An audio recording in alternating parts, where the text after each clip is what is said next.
Hello friends, અસલામ વાલેકુમ. આરુસ કિચનમાં તમારું સ્વાગત છે. આજે આપણે બનાવવાના છે અંડા મસૂર પુલાવ, જેમાં લીધા છે આપણે રાઈસ, ફ્રાય પોટેટો, ટમાટર, મસૂર, ગરમ મસાલો આખો, આદુ લસણ અને મરચાંની પેસ્ટ, હળદર, લાલ મરચું, જીરા પાવડર, ગરમ મસાલો, ધાણા જીરું, મીઠું, બોઇલ અંડા કરીને રાખ્યા છે, ફ્રાય ઓનિયન લેવાની છે, કોથમીર અને લીંબુ. હવે આપણે વઘાર કરીશું. પહેલાંથી આપણે તેલ ગરમ કરીને રાખેલું છે. હવે એમાં આપણે આખો ગરમ મસાલો નાખીશું. ટમાટર ફ્રાય ઓનિયન કરેલું હતું એ તેલ લેવાનું છે. ટમાટર નાખીશું. આપણે ઓનિયન ફ્રાય કરેલી હતી અને બટેટા બી ફ્રાય કરેલા હતા ને એ જ લેવાના છે. એ જ તેલ લઈ લેવાનું છે, એટલા માટે કે ટેસ્ટ એનો સારો આવે. બીજું ઓઇલ નથી લેવાનું.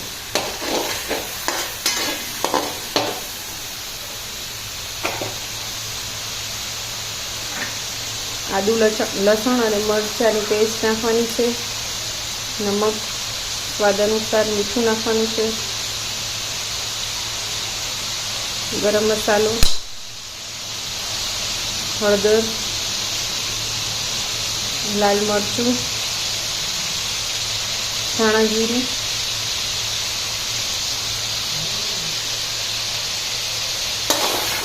અને પ્યાજ ગળી જાય એટલે આપણે થોડું પાણી એડ કરીશું. ટમાટર ગળી જાય એટલે થોડું પાણી એડ કરીશું.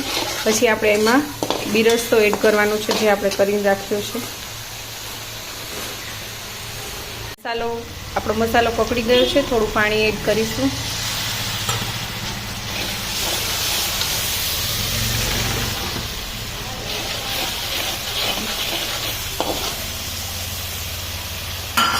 બિરસ્તો એડ કરીશું. બિરસ્તાને મસળીને નાખવાનું છે. કોથમીર ને ફુદીનો છે.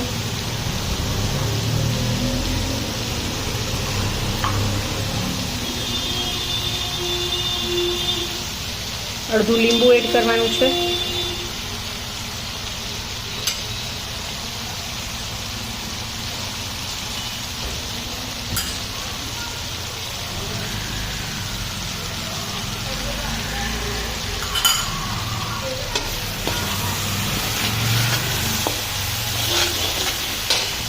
આપણે ફ્રાઈડ પોટેટો નાખી દેવાના છે.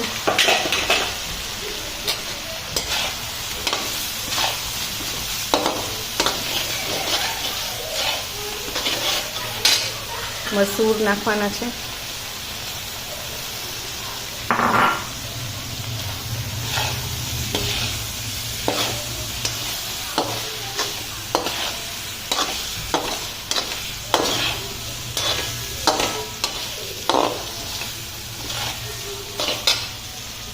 થોડું પાણી એડ કરીશું. એકદમ સરસ મસાલો એકબીજામાં મિક્સ થઈ જાય એટલા માટે.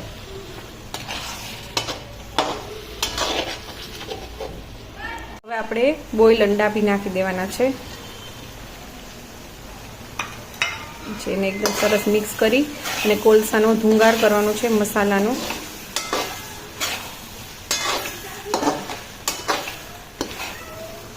એની ઉપર આપણે ઘી છાંટીશું. આપણે ઢાંકણ બંધ કરીશું. થઈ ગયું છે દમ. હવે એને આપણે થર કરીશું. પેલીને ઘીથી ગ્રીસ કરીને રાખી છે. પછી એને રાઈસ અને બિરસ્તો આપણે છાંટી દીધો છે, થર કરી દીધું. કોથમીર નાખી દેવાની છે અને ઉપર થોડો કલર થોડો કલર છાંટવાનો છે. દમ પર રાખી દેવાનું છે. એને સર્વ કરી